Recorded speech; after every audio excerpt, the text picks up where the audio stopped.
tayo. 2 days advance. Ano ma'am? Ang deduction na mo sa bill niya is 500 pesos. Yung 2 days advance na mo ka 1 to ma'am is deduction po ni siya ma'am. Pero dili yun siya actually nga deduction yun. Ang mawala refundable ni siya kaya imo number of days mabawasan. Sabto din yung mayo ano yung 1 to nga advance ma'am sa imo kaya po ni. Ang mawala number of days lang. Bis na 40 days ka, 38 na lang yung hulugan ma'am. Ay, nakanakay 2 days advance. Kasabtong yun ninyo nga. Hindi siya ma'am, hindi siya actually nga deduction. Deduction na siya for number of days lang. Ay para sa imo ma'am po ni. Dili mo ni mabalik mo ni sa imo Sabtong, amo yung deduction ma'am, kinira yun ma'am.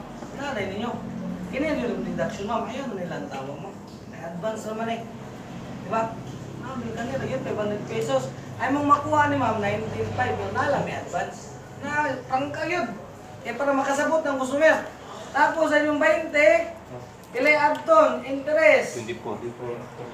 Ang abton sa itong 20 ma'am, prangka yun yung customer. Standard yung ma'am, magiging 24 na siya ma'am. Standard, pasabtong customer. Kung na standard sa lending loan ma'am, 20%. 2,000. Oh. 24,000 ang abton sa 20. Pasabtong yung customer